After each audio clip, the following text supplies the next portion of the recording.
okumanın çok azaldığı, okuyan insanların azaldığı bir yani zaman diliminde kitap fuarlarının okuma açısından çok faydası var, çok yani yararı var. O anlamda kitap fuarını şey yaptık, yani önemsiyoruz. Bu tür fuarların daha sık olması lazım, daha çok artması lazım. Gelen yazar kadrosu da iyi, yani 100'e yakın yazar var, 100'den fazla yayın evi var.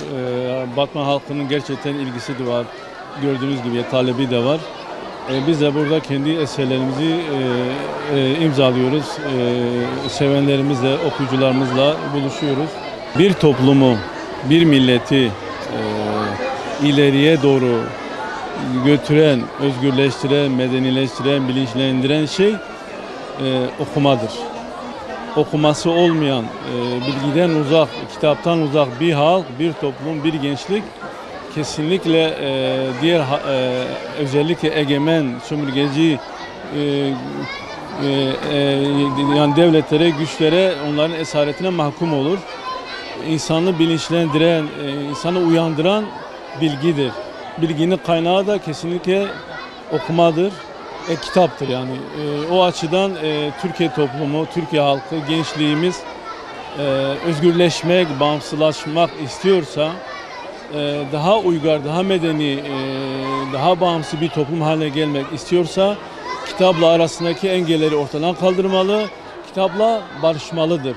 Şu an ne yazık ki genç nesil, genç toplum kitapla barışık değil. Yani sosyal medya, internet, Facebook, Twitter gibi gençliğe fazla bir şey katmayan şeylere, olgulara daha çok bir ilgi, yoğunluk var. Kesinlikle ilk emri oku olan, kitabı kutsayan, önemseyen bir dinin mensubuyuz. Ve bugün ne yazık ki İslam ümmeti olarak, Müslüman halklar olarak kitaptan uzak kaldığımız için, kitaptan uzak durduğumuz için şu an egemen güçlerin sömürgesi konumundayız. Tarihimize baktığımız zaman bizden öncekiler, biz Müslüman nesiller, atalarımız kitapla, okumayla, bilgiyle, kültürle haşir neşir oldukları için dünyaya egemen olmuşlar. İslam kültürünü, uygarlığını dünyanın her tarafına götürmüşler, yaymışlar ve uygarlığa kaynaklık etmişlerdir. Kitap okuma yani bir serüvendir aslında. Ama maalesef insan, bugün topluma bakıyoruz. Toplum daha çok böyle hikayemsi şeylere yönelmiş ya da fantastik romanlara yönelmiş. Bu bizi yansıtmıyor aslında. Bizim kültürümüzü, değerlerimizi yansıtmıyor.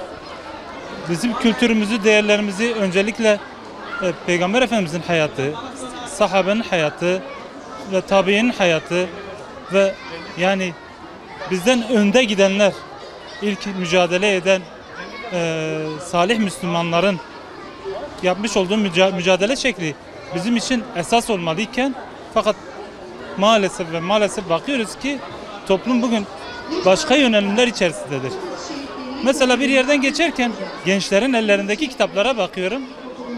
Okudukları kitaplar ya sol ağırlıklı, ya mesela bir Şamil Basayev gibi bir İslam kahramanı dururken veya Halid bin Velid gibi İslam kahramanı dururken maalesef gençlerimiz Çekvara gibi dinden, imandan bexaber veya kendi de değerlerinden bile uzak bir insanın peşinden gidebiliyor.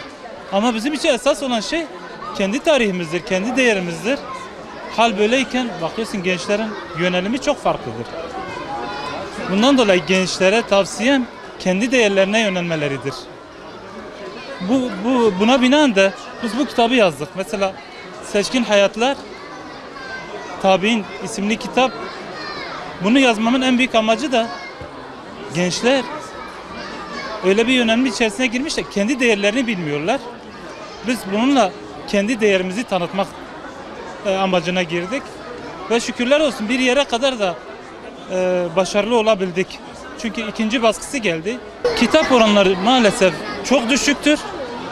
Belki bu şekilde bu fuarlar biraz kitap okuma seviyesini yükseltiyor. Bu fuarlar da olmasa kitap ölmüş denebilecek durumdadır. Daha çok gençlik internete veya sosyal medyaya yönelmiş ve oradan aldıkları şeylerle besleniyorlar. Bizim asli değerimiz peygamberimizdir. Peygamber aleyhissalatü vesselam bizim asli kahramanımızdır. Asli kahramanımız sahabelerdir. Asli diğer kahramanlarımız tabiinlerdir, salih zatlardır. Bu nedenle gençlere tavsiyem kendi değerlerine yönelmeleridir.